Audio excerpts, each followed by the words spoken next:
Your ambition, if you have any sense, is actually to become competent. Do you want to be competent and dangerous, or do you want to be vague and useless? It is definitely the case that there is no more exceptional form of the capacity to be dangerous than to be articulate. And so it's a moral endeavor in some real sense. Right? To become articulate is to become the master of your own tongue.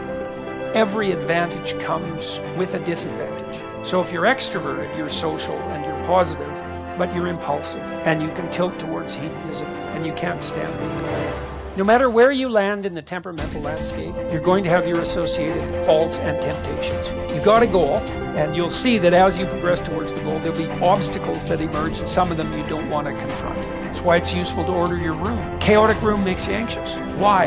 Too many pathways, man. People don't really repress the things they don't want to face, they just fail to unpack them. You want a horizon of ever-expanding possibility. We're built to walk uphill, and when you reach the pinnacle of the hill, you want to stop and appreciate the vision, but the next thing you want is a higher hill in the distance. Beware of unintended consequences. It's like, oh no, this thing will just do what I want it to do and nothing else. It's like, no, turns out that not only is what we want from each other the real thing, but that's also the adventure of your life. And so if you aren't truthful, and that means, unfortunately, especially at the beginning, when you start to be truthful, it means deeply coming to terms with your inadequacies in humility. So it's very painful. Without that, you don't have the adventure of your life. You have the role that you've acquiesced to, and that'll take all the meaning out of your life. It's good for you to go take your place in the world. Have some ambition, have a vision, have a goal, have a strategy. Try to be a good person, not because it's your duty precisely, because that's the proper way to live. You sit on the bed and say, okay, man, I'm ready to learn something. What's one thing I'm doing wrong that I know I'm doing wrong that I could fix? You meditate on that, you'll get an answer. You grow in proportion to the weight you take on voluntarily. And it's also true that we have no idea what the upper limit to that is. It's one thing if you're sad because you've lost people. It's another thing if you're blaming yourself because you believe, and maybe with some cause, that you've made a mistake. Often people don't know what to do about the fact that they've made a mistake. Some of the people who are watching and listening will have made mistakes, and some of them are hanging themselves out to dry because of it, especially if you make mistakes that have had fairly dramatic consequences, because there's not much difference between forgiving other people and forgiving yourself. You can't just do that by saying that you're going to do it. What you want to do to set things right, which is to atone, is to lay out what you've done that you think was wrong. Provide yourself with the best possible defense. So, there's a reason in our legal system that we start with the presumption of innocence. But you got to do that with yourself. So imagine you're taking yourself to task because you did some things wrong. It's like, okay, list them out in your imagination or write it down. But then you got to defend yourself as thoroughly as you possibly can, which doesn't mean you're trying to get yourself off the hook. It means that you're trying not to take yourself apart more than is necessary. And then you might ask, well, if I've done something terrible, maybe what's necessary is that I commit suicide, is that I pay the ultimate price for my sins. And people will do that when they're depressed. And that's not right, because actually what you want to do to atone is to set yourself back on the right track. So the precondition for forgiving yourself is, first of all, to sort out whether or not you're accusing yourself too viciously. Then let's assume that there's some evidence, compelling evidence, that you did do something wrong. Now you have to figure out what you did wrong, and you have to figure out what you would have done differently and what you will do differently in the future. You can set yourself up so that you've learned from the mistake you made so you wouldn't repeat it. Then you get to go on with your life. The devil in your mind that's still accusing you might say, well, what you did is so terrible that you should never be let off the hook. If that's the criteria that you use for judgment, then everyone's doomed, because everyone makes mistakes in their lives. And I would say probably everybody makes unforgivable mistakes. And so if we're going to take ourselves apart about that permanently, then we're all ruined.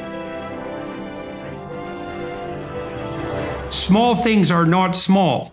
You might have the cognitive appraisal that doing something local, like cleaning up your room, is small, but it's not obvious at all that that's the case. It's not that trivial to put your immediate surroundings in order.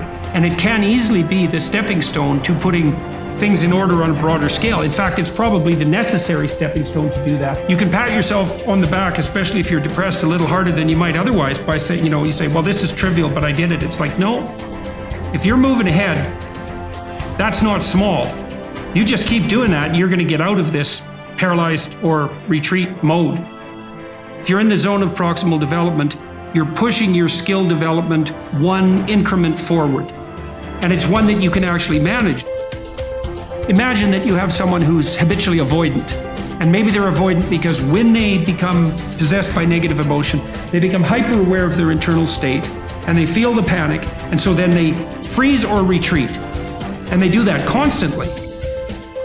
And then they're in this terrible negative emotional state all the time because every time they see a stimulus that's associated with retreat, they get gripped by these interoceptive sensations. And so you say to them, well, we're going to reverse that. Instead of you being gripped by that, you're going to expose yourself to that voluntarily. So if you do that repeatedly with people, not only do they stop being afraid of the things that you're showing them, that you're exposing them to, but they become more likely to approach other things they're afraid of, far more likely. In fact, it doesn't exactly look like people get less afraid at all. It looks like what happens is they learn to get braver.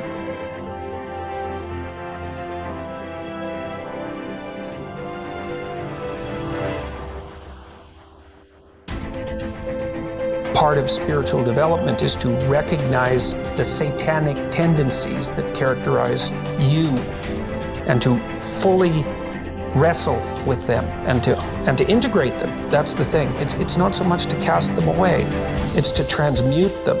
And you can see the difference between people who've done that and people who haven't, at least to some degree, because people who haven't integrated the shadow at all are naive. And you can tell that when you look at them, and you can tell that when you talk to them. And because they're naive, they're often resentful as well because they get taken advantage of.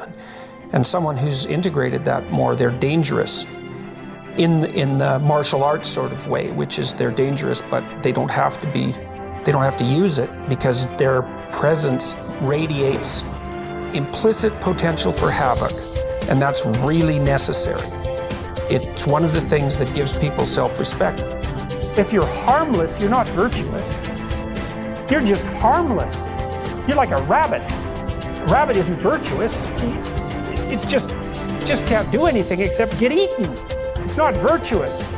If you're a monster and you don't act monstrously, then you're virtuous. But you also have to be a monster. Well, you see this all the time. Harry Potter's like that too. It's like he's flawed, he's hurt, he's got evil in him. He can talk to snakes, man. He breaks rules all the time. All the time. He's not obedient at all. But he has a good reason for breaking the rules. And if he couldn't break the rules, him and his little clique of rule-breaking, troublemakers, if they didn't break the rules, they wouldn't attain the highest goal. So it's very peculiar, but it's a very, very, very, very common mythological notion. The hero has to be. And so then you get to be something and regain that potential at the same time. Very, very smart. Well, he was very, very smart. So that's very wise thing to know. So, yep. Sacrifice. You get to pick your damn sacrifice. That's all. You don't get to not make one. You're sacrificial whether you want to be or not. That's a good thing to know as well.